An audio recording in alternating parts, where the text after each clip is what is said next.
Hello students, তো আজকে আমি তোমাদের জন্য জিকে স্পেশাল ক্লাস নিয়ে চলে এসেছি। তো এটি হলো ক্লাস নাম্বার 13। আর এখানে টপ 15 কোশ্চেন রয়েছে। আর এখানে প্রতিটা কোশ্চেনই খুবই ইম্পর্টেন্ট। তার জন্য তোমরা ভিডিওটি প্রথম থেকে সম্পূর্ণ দেখো, তাহলে তোমাদের যে কোনো চাকরি পরীক্ষায় অবশ্যই তোমাদের হেল্প হবে।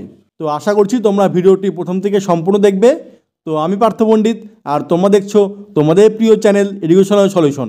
তো শুরু করছি, দেখতে থাকো। তো দেখো কোশ্চেন নাম্বার 1।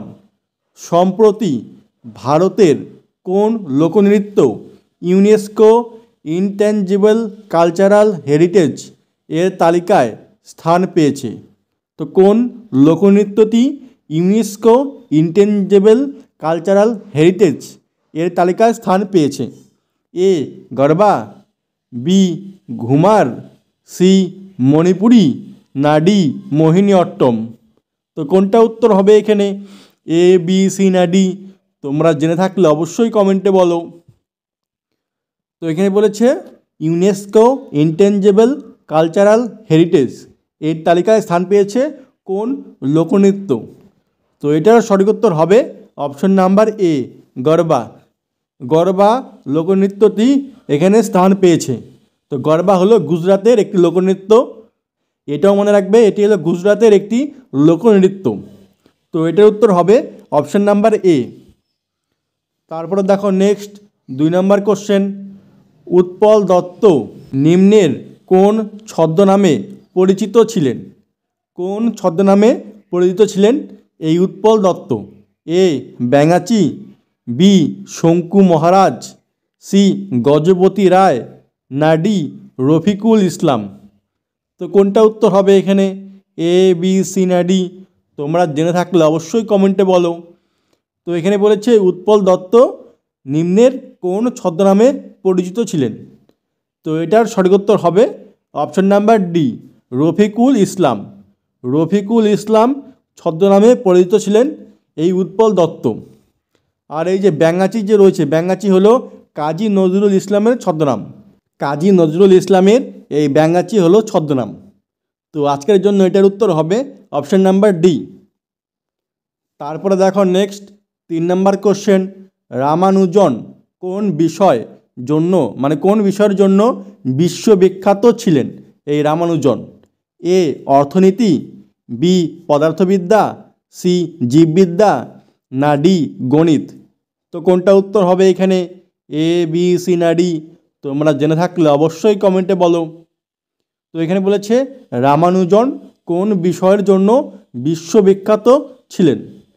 তো এটার সঠিক উত্তর হবে অপশন নাম্বার ডি, গণিত। এই গণিতের জন্য বিশ্ববিখ্যাত ছিলেন এই হলো রামানুজন। তো এটার উত্তর হবে অপশন নাম্বার ডি। আর আরেকটি জিনিস মনে রাখবে যে গণিতের জনক কাকে বলা হয়? গণিতের জনক বলা হয় আর্কিমিডিসকে। আর্কিমিডিসকে গণিতের জনক বলা হয়। আর যদি বলে ভারতীয়, ভারতীয় হলো আর্যভট্ট। ভারতীয়দের ক্ষেত্রে আর্যভট্টকে বলা হয় গণিতের জনক। এই দুটোই মনে রাখবে, পরীক্ষা আসতেই পারে। তারপরে দেখো নেক্সট 4 নম্বর কোশ্চেন। সম্প্রতি নিম্নের কোন ক্রিকেটার 2023 সালে অর্জুন পুরস্কার পেয়েছেন? অর্জুন পুরস্কার পেয়েছেন কোন ক্রিকেটার? এ রোহিত শর্মা, বি বিরাট কোহলি, সি মোহাম্মদ শামি, না ডি শুভমান গিল? তো কোনটা উত্তর হবে এখানে, এ বি সি না ডি? তোমরা জেনে থাকলে অবশ্যই কমেন্টে বলো। তো এখানে বলেছে সম্প্রতি 2023 সালে কোন ক্রিকেটার অর্জুন পুরস্কার পেয়েছেন? তো এটার সঠিক উত্তর হবে অপশন নাম্বার সি, মোহাম্মদ শামি। মোহাম্মদ শামি হলো অর্জুন পুরস্কার পেয়েছেন 2023 সালে। মোহাম্মদ শামি হলো একজন বোলার। তো মনে রাখবে অবশ্যই। তো এটার উত্তর হবে অপশন নাম্বার সি। তারপরে দেখো নেক্সট 5 নম্বর কোশ্চেন। 2023 সালে 29তম কলকাতা আন্তর্জাতিক চলচ্চিত্র উৎসবে উদ্বোধনী চলচ্চিত্র হিসেবে উত্তম কুমার অভিনীত কোন চলচ্চিত্রটি প্রদর্শন করা হয়েছিল? এ দেওয়া নেওয়া, বি পথে হলো দেরি, সি নায়ক, না ডি আনন্দ আশ্রম? তো কোনটা উত্তর হবে এখানে, এ বি সি না ডি? তোমরা জেনে থাকলে অবশ্যই কমেন্টে বলো। তো এখানে বলেছে 2023 সালে যে 29তম কলকাতা আন্তর্জাতিক চলচ্চিত্র উৎসব হয়েছে, সেখানে উদ্বোধনী চলচ্চিত্র হিসেবে উত্তম কুমারের অভিনীত কোন চলচ্চিত্রটি প্রদর্শন করা হয়েছিল? তো এটার সঠিক উত্তর হবে অপশন নাম্বার এ, দেওয়া নেওয়া। দেওয়া নেওয়া এই চলচ্চিত্রটি প্রদর্শন করা হয়েছিল। তো এটার উত্তর হবে অপশন নাম্বার এ। তারপরে দেখো নেক্সট 6 নাম্বার কোশ্চেন, পটাশিয়াম এর অভাবে মানবদেহে কোন ত্রুটি দেখা যায়? কোন ত্রুটি দেখা যায় পটাশিয়ামের অভাবে? A, hyponatraemia, B, osteoporosis, C, goitre, না ডি, হাইপোক্যালেমিয়া। তো কোনটা উত্তর হবে এখানে? এ, বি, সি না ডি? তোমরা জেনে থাকলে অবশ্যই কমেন্টে বলো। তো এখানে বলেছে পটাশিয়ামের অভাবে মানবদেহে কোন ত্রুটি দেখা যায়? তো এটার সঠিক উত্তরটি হবে option number D, hypokalemia. Hypokalemia এই ত্রুটিটি দেখা যায় পটাশিয়ামের অভাবে। আর যদি বলে ক্যালসিয়ামের অভাবে কি হয়? ক্যালসিয়ামের অভাবে হয় এই যে অস্টিওপোরোসিস, বি নাম্বার, অস্টিওপোরোসিস হয় ক্যালসিয়ামের অভাবে। আর এই যে গয়টার যা হয়, গয়টার হয় হলো আয়োডিন এর অভাবে। গয়টার মানে হলো গলগণ্ড রোগ, এটা হয় আয়োডিন এর অভাবে। তো মনে রাখবে। আর আজকের জন্য এটার উত্তর হবে অপশন নাম্বার ডি। তারপরে দেখো নেক্সট 7 নম্বর কোশ্চেন, রক্তচাপ মাপার যন্ত্রের নাম কি? রক্তচাপ মাপার যন্ত্রের নাম কি? A, sphygmomanometer, B, barometer, C, tonometer, না ডি, ওপরের কোনোটিই নয়। তো কোনটা উত্তর হবে এখানে? এ, বি, সি না ডি? তোমরা জেনে থাকলে অবশ্যই কমেন্টে বলো। তো এখানে বলেছে রক্তচাপ মাপার যন্ত্রের নাম, মানে রক্তচাপ মানে ব্লাড প্রেশার। তো এটির যন্ত্রের নাম হবে অপশন নাম্বার এ, স্ফিগমোম্যানোমিটার। স্ফিগমোম্যানোমিটার এই যন্ত্রের নাম। তো এটার উত্তর হবে অপশন নাম্বার এ। আর মানুষের রক্তচাপ সাধারণ কত হওয়া উচিত? 120/80। 120/80 এটি হলো মানুষের সাধারণ রক্তচাপ। তো মনে রাখবে এটাও। আর আজকের জন্য এটার উত্তর হবে অপশন নাম্বার এ। তারপরে দেখো নেক্সট 8 নাম্বার কোশ্চেন, আর এটি হলো কোশ্চেন অফ দ্য ডে। থাম্বনেলে দেওয়া ছিল, তোমরা পারো কিনা দেখো। এখানে বলেছে নিম্নের কে আজাদ হিন্দ ফৌজ গঠন করেছিলেন? এ, captain Mohan Singh, B, Rashbehari Basu, C, Subhash Chandra Basu, না ডি, জাপানের প্রধানমন্ত্রী তেজো? তো কোনটা উত্তর হবে এখানে? এ, বি, সি না ডি? তোমরা জেনে থাকলে অবশ্যই কমেন্টে বলো। তো এখানে বলেছে নিম্নের কে আজাদ হিন্দ ফৌজ গঠন করেছিলেন? তো এটার সঠিক উত্তর হবে option number B, Rashbehari Bose. Rashbehari Bose এই আজাদ হিন্দ ফৌজ গঠন করেছিলেন। আর তিনি গঠন করেছিলেন হলো 1942 সালে। 1942 সালে 1 সেপ্টেম্বর।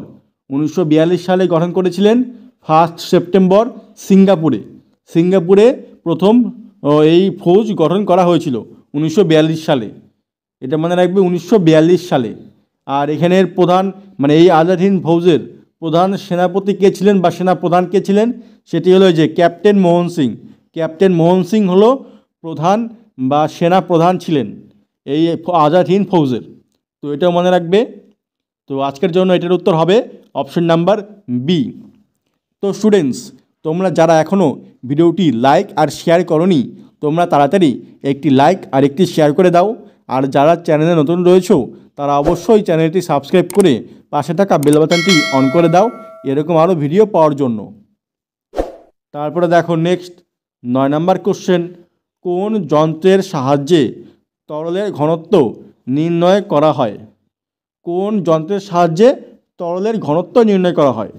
এ, tachometer, B, hydrometer, C, anemometer, না ডি, হাইগ্রোমিটার? তো কোনটা উত্তর হবে এখানে? এ, বি, সি না ডি? তোমরা জেনে থাকলে অবশ্যই কমেন্টে বলো। তো এখানে বলেছে তরলের ঘনত্ব নির্ণয় করা হয় কোন যন্ত্রের সাহায্যে? তো এটার সঠিক উত্তর হবে option number B, hydrometer. Hydrometer যন্ত্রের সাহায্যে তরলের ঘনত্ব নির্ণয় করা হয়। তো এটার উত্তর হবে অপশন নাম্বার বি। আর যদি বলে বাতাসের আর্দ্রতা মাপার যন্ত্রের নাম কি, তখন হবে হলো যে হাইগ্রোমিটার। হাইগ্রোমিটার হলো বাতাসের আর্দ্রতা মাপার যন্ত্রের নাম হাইগ্রোমিটার।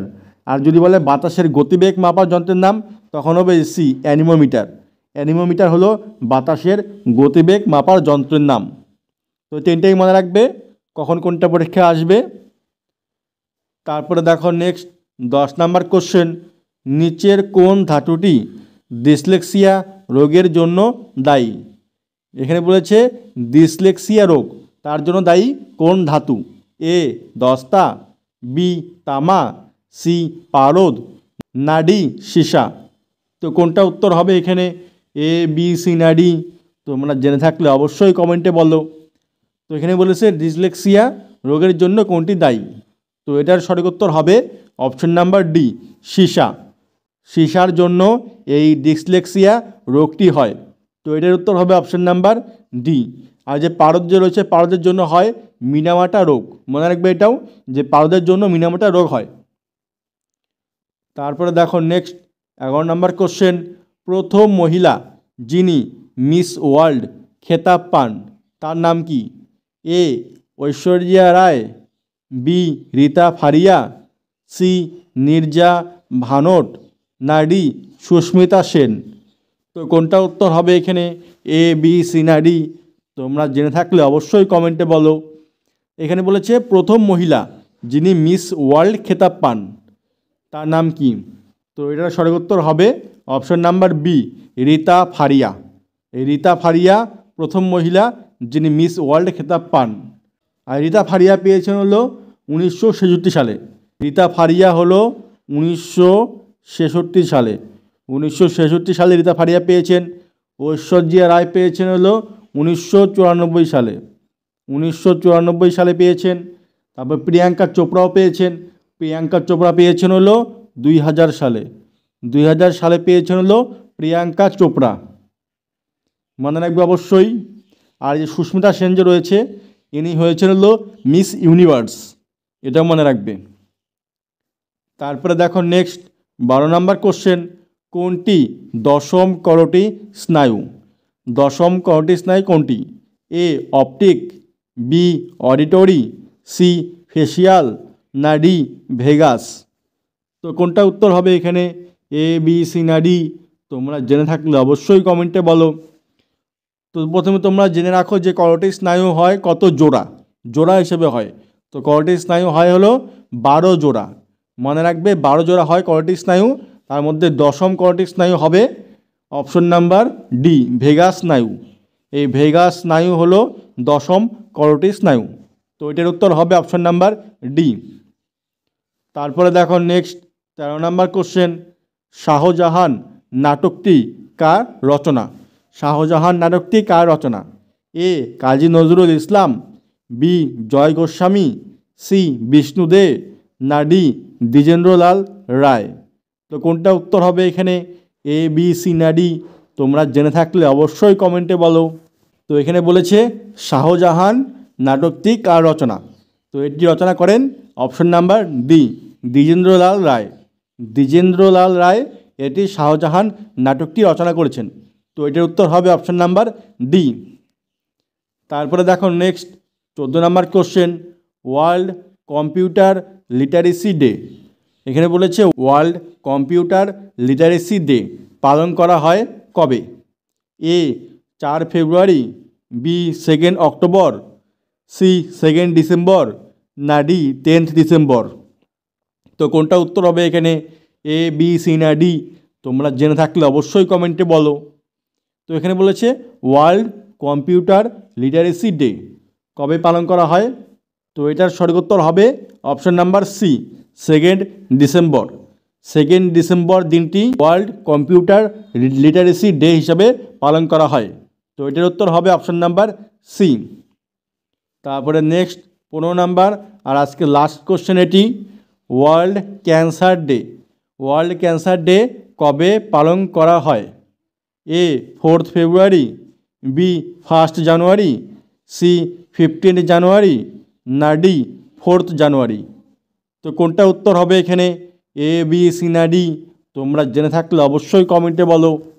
তো এখানে বলেছে ওয়ার্ল্ড ক্যান্সার ডে কবে পালন করা হয়?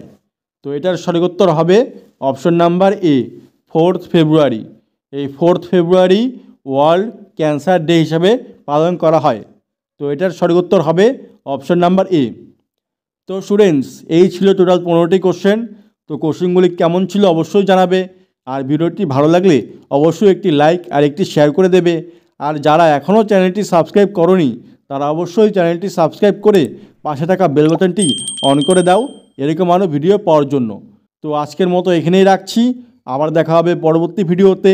বাই।